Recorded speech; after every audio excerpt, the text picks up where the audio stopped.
आपण आपल्या स्पर्धा परीक्षेमधील दिनदर्शिका हा महत्त्वाचा घटक आहे. आपण यापूर्वी सुद्धा अभ्यासलेला आहे. मग दिनदर्शिका म्हणजे काय, तर इंग्रजीमध्ये काय म्हणतो त्याला आपण कॅलेंडर. मग आता या कॅलेंडर विषयी, दिनदर्शिकेविषयी आपल्याला नेमकी काय माहिती असणं आवश्यक आहे. एका वर्षामध्ये एका वर्षाचं कॅलेंडर असतं की नाही, मग ते एका वर्षामध्ये म्हणजे 1 जानेवारी पासून 31 डिसेंबर पर्यंत एकूण किती दिवस असतात? 365 दिवस असतात. एका वर्षात किती दिवस असतात? 365. मग जर आठवडे आपण त्याचे काढले आणि याला आठवड्याचा काढण्यासाठी याला कितीने भाग द्यावा लागेल? एक आठवडा किती दिवसाचा? 7 ने जर भागलं तर 52 आठवडे आणि 1 दिवस येतो. म्हणजे साधारण तुम्हाला माहित पाहिजे की एका वर्षामध्ये किती आठवडे येतात? 52. जर ते वर्ष लीप वर्ष असेल, लीप वर्ष म्हणजे काय?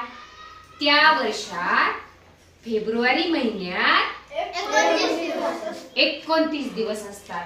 फक्त इथे किती होतील? 365 ऐवजी 366 आणि 52 आठवडे आधी इथे होतील 2 दिवस. जसे 2024. आता लीप वर्ष म्हणजे काय किंवा लीप वर्ष आपण कसं ओळखायचं सांगा. सध्याचं वर्ष कोणतं सुरू आहे? 2024. शेवटच्या 2 अंकाला मिळून जर कितीने भाग गेला? 4, तर ते वर्ष असतं लीप वर्ष. आता द्या 24 ला भाग 4 ने, 4 सख 24, त्याला भाग जातो. म्हणजे हे कोणतं वर्ष आहे? चालू वर्ष हे लीप वर्ष आहे. आपण दिनदर्शिकेमध्ये जर पाहिलं तर या वर्षीच्या दिनदर्शिकेतील फेब्रुवारी महिन्यात 29 दिवस आहेत 2024 ला. म्हणजे हे वर्ष कसं वर्ष आहे? लीप वर्ष. हे झालं लीप वर्ष. येणारे दिवस आठवडे. त्याच्या पुढे पहा, 1 जानेवारी आणि 31 डिसेंबरला एकच वार असतो. पक्क लक्षात ठेवायचं. 1 जानेवारीला जर सोमवार आला तर 31 डिसेंबरला सुद्धा सोमवारच येतो. ही ट्रिक्स आहे. आपल्याला एखादा प्रश्न असा येतो की मग आपण 1 जानेवारीला मंगळवार आहे तर 31 डिसेंबरला कोणता वार येईल? मग आपण 1 जानेवारी पासून 31 डिसेंबर पर्यंत वार काढत राहायचे का? हे ट्रिक्स वापरायचे.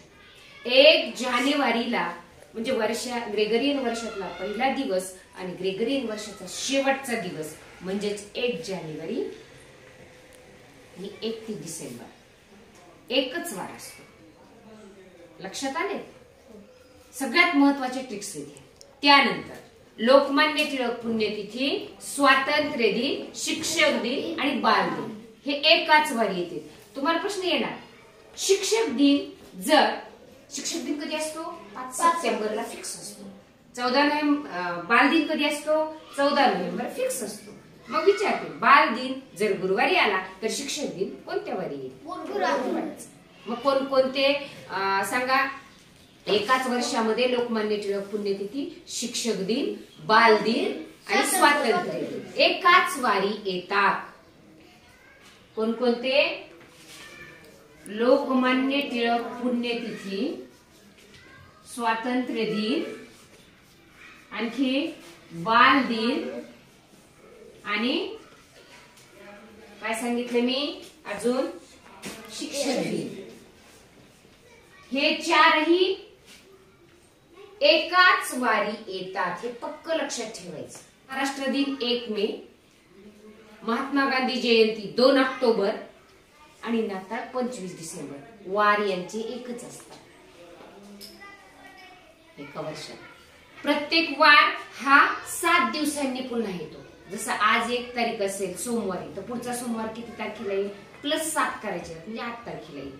त्याच्या पुढचा सोमवार 8 आणि 7 15 तारखेला. त्याच्या पुढचा सोमवार 15 आणि 7 22 तारखेला. त्याच्या पुढचा सोमवार 29. म्हणजे प्रत्येक वार हा 7 दिवसांनी पुढे येतो.